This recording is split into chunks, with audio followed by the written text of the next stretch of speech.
Hey guys, what's up?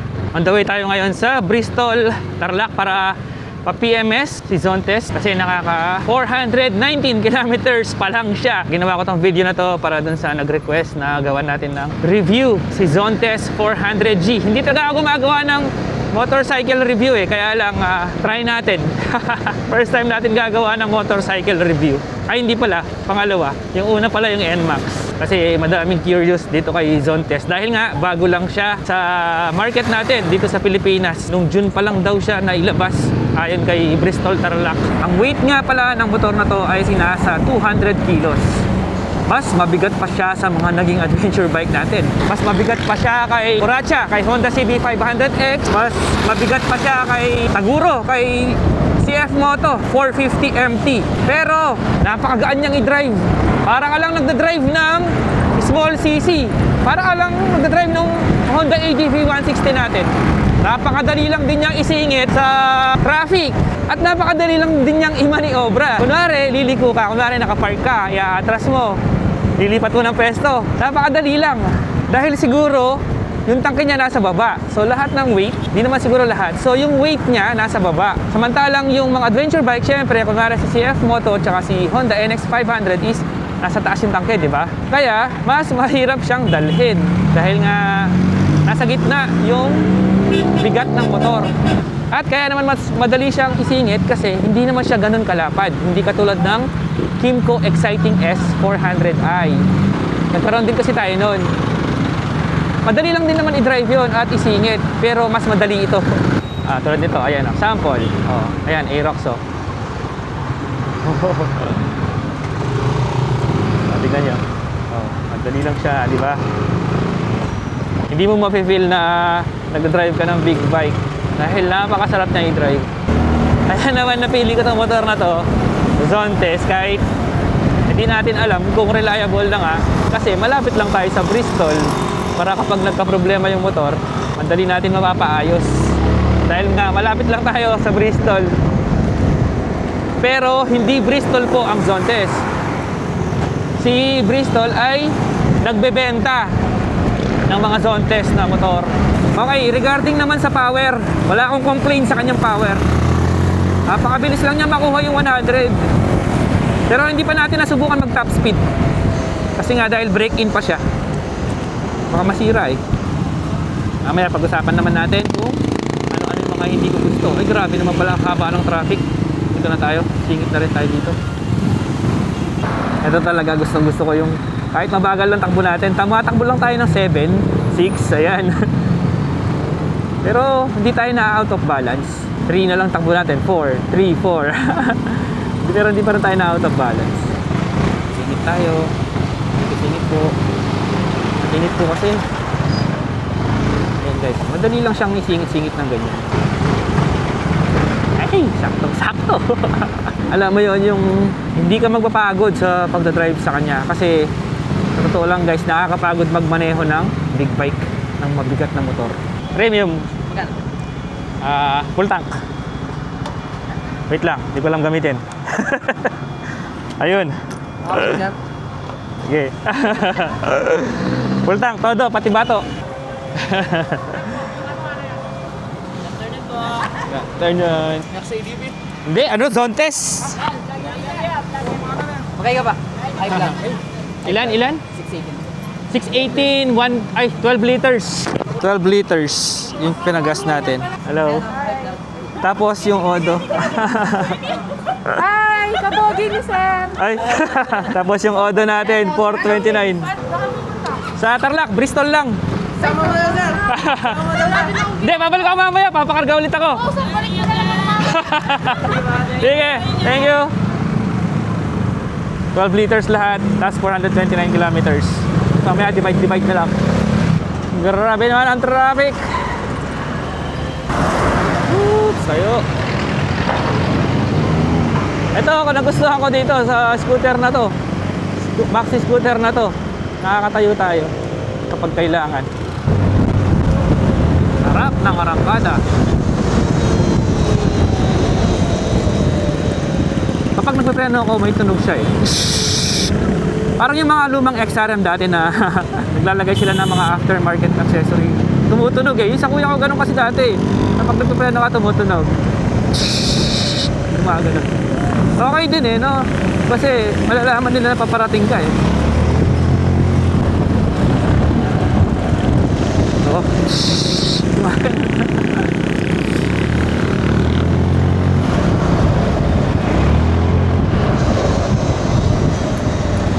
Hindi ko alam kung sa ABS ba yun.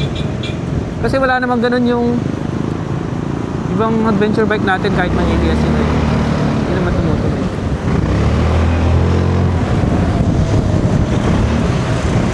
Ito na pala Bristol.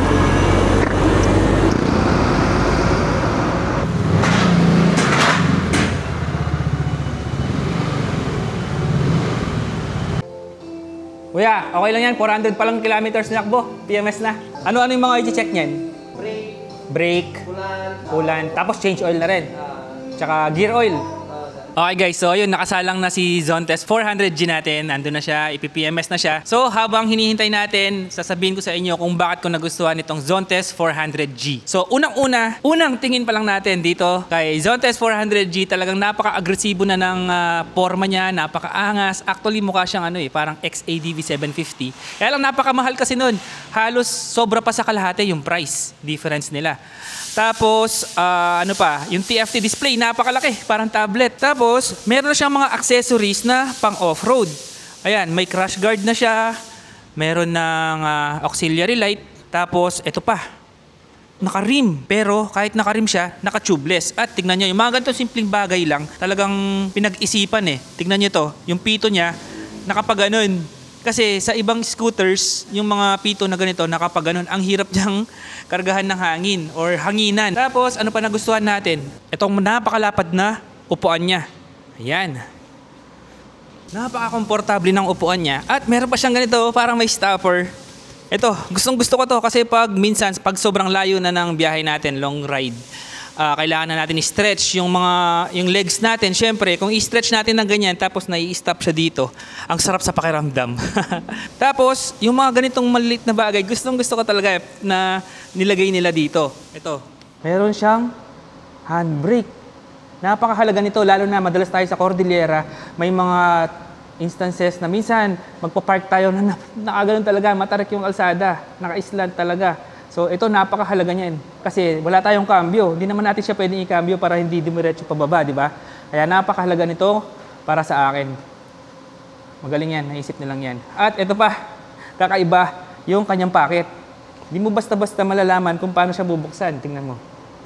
Hindi katulad nung ibang mga scooters, di ba? Ito, meron siyang secret na button or kailangan mong pindutin para mag-open siya. Nandito. Oh, di ba? Ang galing. At sa loob ng packet niya, meron siyang charging port. May na yan, USB-A at saka Type-C. Sana kita sa camera, medyo madilim eh. Tapos, actually, 3 yung kanyang charging port. Meron dito sa packet, meron dito sa ilalim ng TFT, ng dashboard. Ayan. At napaka-safe dahil meron siyang rubber. So, kahit umulan na malakas, safe na safe, hindi mababasa yung port. Talagang, maganda rin yung pwesto nito kasi kung dito mo ilalagay cellphone mo or dito, napakadali kahit maliit lang yung cable mo, ma-charge mo na kagad. Tapos, ito pa, adjustable na rin yung kanyang preno. Ayan, adjustable na, kahit yung isa. Ito lang nagustuhan natin guys, itong handle niya sa likod. Oh, tingnan nyo, para siyang naka-integrate mismo or kasama nung body ng motor. Oh. Napakaangas. Ito, nagustuhan ko rin kasi build quality niya, matibay. Hindi basta-basta. Hindi katulad nung sa iba na plastic-plastic lang. Ito, parang hindi ko alam. Parang metal eh. Dito lang yung plastic niya. Pero at least dito metal. Tsaka ito, gusto ko din kasi hindi siya kulay aluminum, di ba? Nakapintura yung kanyang preno, yung lever. Brake lever, kaya hindi mo na kailangan palitan ng aftermarket para pumogi. Pogi na agad. Matipid din siya sa gas, hindi mo mararamdaman na naka-big bike ka. parang maikukumpara kayong fuel consumption niya kay Honda CB500X. Okay, so ngayon pag-usapan naman natin ang mga hindi natin nagustuhan sa motor na to. Siyempre hindi naman lahat maganda, di ba? So unang-una, yung suspension medyo matigas. Dahil siguro bago lang yung motor. Yung sinasabi ko pala yung rear suspension. Pwede naman natin siyang palitan or i-adjust. At ang kagandahan naman nun, mas firm yung motor sa high speed. Yun nga lang, ang disadvantage nun kapag sa off-road, medyo masakit sa tuhod. Kasi nasubukan na nga natin yung off-road, di ba? Ano pa yung hindi natin nagustuhan? Kulang pa yung mga aftermarket accessories sa market. Dahil nga bago lang siya, wala pang gaanong or masyadong mga accessories na available sa market. Pero soon, sigurado ako dadami na yan kasi ang dami ng mga Zontes 400G sa Thailand, sa ibang bansa, at ngayon dito sa Pilipinas, dumadami na rin. Ano pa ba? Yung pag-boot nung dashboard niya, medyo matagal. Kasi medyo hassle lang yung pag-on mo ng motor tapos kailangan mo tapusin bagong paandarin kasi baka masira eh. Sabi kasi may nabasa ako or napanood akong review na dapat tapusin talaga yung pag-boot nung motor bago paandarin. Pero overall satisfied naman ako dahil sa price niya. Syempre hindi naman pwedeng ganun lang yung price tapos andun lahat sa motor, di ba? So satisfied naman ako sa price niya na 368,880 yata yung SRP niya. Plus, ayun, 7,500 para sa registration. Satisfied naman ako para sa akin kasi unang-una, ang sarap niyang gamitin talaga. As in, parang hindi mo mararamdaman na nakakapagod siyang i-drive dahil nga napaka-smooth niya, walang ka-vibrate, tapos hindi mo mararamdaman na mainit yung kanyang makina. So, ayun lang guys, hintayin lang natin matapos yung PMS ni Zontes. So, ayun guys, tapos na. Ang bilis lang pala. Ang lahat ng binayad natin is 2,170 para sa kanyang unang PMS. Wala naman daw nasira, sabi ni Kuya. After natin ibang off-road. Parang lumakas siya after niya ma-PMS. Parang lumakas yung arangkada. Oh. Sarap. Sarap. So tara na, puntahan na natin yung gasoline station kung saan tayo nagpagas kanina para makompute natin yung fuel consumption niya. Hi, sir! I'm back! Full tank ulit. So 436 kilometers siya ngayon. Tignan natin kung ilan kinain niyang gas. Ay, puno na. So mas maganda pala kung gagawa tayo yung fuel consumption review. Thank you, sir. Thank you po. Balik na, sir. Dapat siguro yung malayo. Sir, saan ka? Kapas. Dapat. Oo. Bye, sir. Bye-bye. Okay guys, ito nasa bahay na tayo. May mga nakalimutan ako sabihin. So, ito yung sinasabi ko sa inyo na napakadali lang niyang i-maniobra pag kunwari nasa parking. Oh, madali lang. Di katulad nung ibang adventure bike. Mahirap. Ito madali. Ayan. Parang ang gaan lang. Tapos, ang height natin is 5'7.5". Ito. Check natin kung tiptoe tayo. Pakita ko sa inyo. So, ayan siya. 5'7.5". Medyo tiptoe tayo. 5'7.5". Ito pala, isa pang hindi natin nagustuhan sa kanya. Yung side stand. Ang hirap niyang kapain. So, ang ginawa natin, naglagay tayo ng ganito, aftermarket na to. Ayan. Mas madali na, di ba? Oh. Ayan. Tapos, ang nagustuhan ko pala. Ito, nakalimutan ko sabihin to. Meron siyang dalawang pegs. Ayan, oh. So, dito, pwede kang ganyan kung nangangalay ka na. Tapos, yung back ride mo, OBR, dito naman. Or, pwede rin dito. Or, pwede rin dito. Kapag off-road, dito ako madalas kasi nakakatayo ako. Ganyan. O, ayan, nakakatayo tayo, di ba? Ito, isa sa mga nagustuhan ko dito.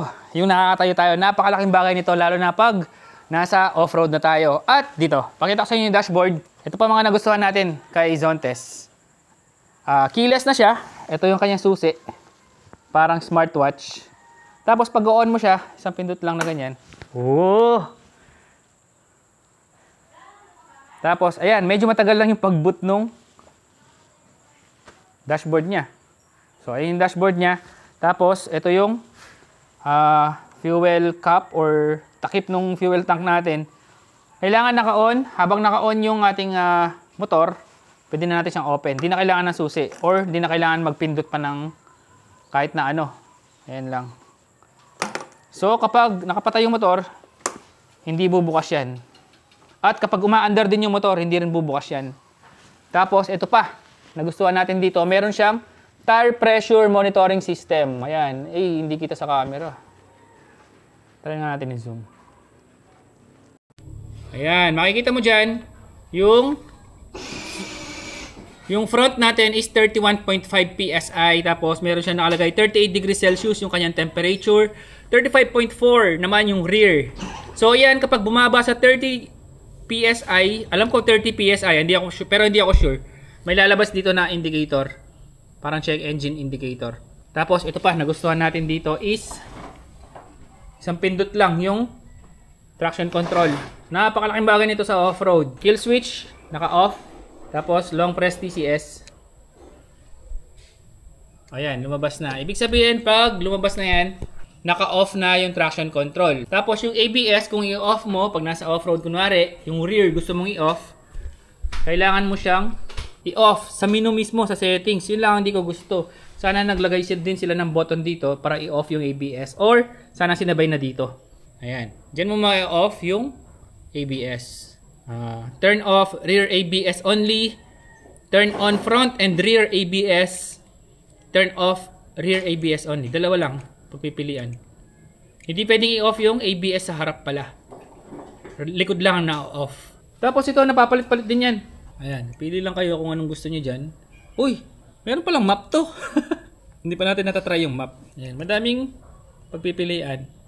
Ito, mukhang high-tech. Try nga natin to. Wow, di ba? Mukhang high-tech, no? Tapos, oo nga pala, meron din camera to. Pakita ko sa inyo, yung mga na-record natin. Ayan, front camera. Ayan, oh. Ayan yung camera niya. Oh, napakalinaw ng camera niya, guys. Hindi lang ma-justify nitong pinang-record natin ngayon. Pero napakalinaw niyan. Tapos, yung mga na-record dyan, pwede mong i-replay. Ayan, front camera playback. Oh, ayan sila, oh. Kunwari yan.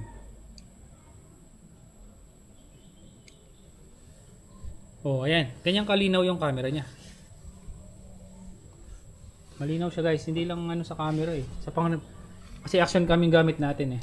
Ayan, oh. Meron din siya sa rear. Bali yung camera nasa harap at likod yung camera niya. Tapos yung seat, napakadali lang niyang i-open. Actually, kahit nakapatay yung motor, ma-open mo siya. Patayin natin, ha. Ayan, edi namatay na. Basta malapit yung susi. Kunwari, ito yung susi natin na isa. Dalawa kasi susi niyan eh. Oy, sensor pala, hindi pala susi. Ito yung sensor. Pindutin mo lang. Kahit naka-off yung motor, bubukas. So, ito yung ano niya, compartment. Half-face helmet. Yun. Kasyang-kasya yung ano, half-face. Open natin. Try natin full face. Full face helmet. Kasi meron tayong ganito eh. Lagay ng GoPro eh. Maharang. Pero kasya to. Full face helmet sa likod. Kung wala yung ganun. Lahat kasi na helmet natin may ganito eh. Hindi natin matry. Try natin baligtad. Ayan, sumara siya. Ganyan pala dapat. Oh. Ayan, sumara. Full face helmet na nakabaligtad. Ngayon, try natin yung dalawa.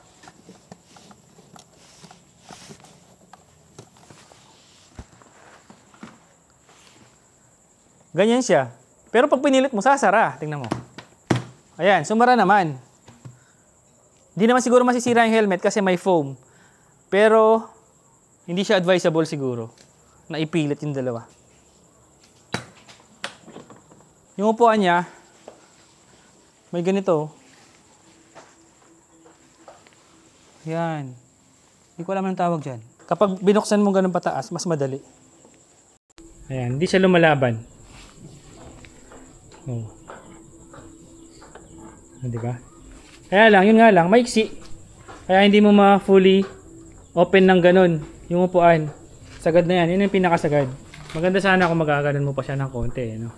Magaganon pa ng konti. Tapos, ito yung mga camera niya pala. Ito yung nasa harapan. Tapos, ito yung nasa likuran. Ito, ang dumi. Tapos, ito, di ko masyadong gusto to. Feeling ko kasi masisira eh, mababali kapag tinamaan. Pero ang ginawa natin, bumili tayo ng guard nito. Tapos, meron pala siyang ilaw dito. Ayan. Hindi ko alam paano buksan. Try natin. Binuksan ko yung motor. Kailangan nakabukas yung motor para umilaw. Nasa compartment niya. Tapos, meron pa siyang dito. Charging port sa loob. Ito, gusto ko to. Kasi habang nagbibiyahe tayo, pwede natin iwan yung gadgets natin dito sa loob ng compartment. Tapos, charge natin, di ba? Safe, hindi sila mababasa. Ito, binili na natin to. Accessory nilagay natin. Ito galing pa ng ibang bansa to. Sa Shopee natin nakuha. Tapos, nilagay natin box. Itong yung 30 plus liters. From Sec Moto Supply, syempre. Tapos, ano pa mga binili natin na accessories dito? Ito, naglagay na tayo ng cellphone holder. Ayun lang pala, mga nilagay natin. Tsaka to. Ito sa side stand. Tapos, ito, hindi ko masyadong gusto yung forma. Parang, pang tricycle, oh. No? O nga pala, yung side mirror, nakalimutan kong banggitin. Ang ganda ng side mirror niya. Ito, oh, hindi siya basta, kunwari, pinatang mo yung helmet mo dito. Di ba, makadalasan, nilalagay natin yung helmet dyan. Kahit ilagay mo yung helmet niya, hindi mo siya magagalaw. Ayan, no? Napaka-higpit nung pagkaka-design at napaka-wide. Maganda rin yung niya, stem, makapal. Pwede nga natin lagyan ng ganito eh. Ayan, no? Yung isang vlog natin, nilagay natin to dito. Napaka-sturdy, hindi siya malikot. Tsaka maganda talaga yung view nung side mirror, kaya hindi ko napapalitan to. Maganda lang sana ginawa nilang foldable. Parang katulad dun sa CF Moto. Para kunwari pag sa trail natumba ka, at least di mababali, di ba? Mafo-fold lang siyang ganun. Pero madali lang naman palitan yan. Pwede natin palitan ng ganito, yung sa CRF natin. Ganito. Ayan. Ito, nako-fold dyan eh. Okay guys, sakto. Ito, dumating na yung mga grills. Yung cover ng mga signal light natin. Nag-order din ako ng ganito. Oh. Ito yung susi niya. Eye sensor pala. Yung pinakakiles. Kasi plastic lang yun eh. Kaya binilang ko ng ganito para matibay. Okay, kakabit na natin yung mga shield na itong bakal. Madali lang siya. Tanggalin lang natin to. Tapos, lalagay natin to. Testing. So, ayan guys. Naikabit na natin. Ito yung likod. Tibay oh. Dumi lang nga lang motor natin. Dumisan natin mamaya. Ito yung sa harap. Oh. Ayan oh. Matibay guys. Safe na yung mga signal light natin. Ito pa yung isa. At maganda rin palang tignan. Nakakaangas. Maganda sana kung meron din dito yung headlight, no? Para adventure talaga datingan.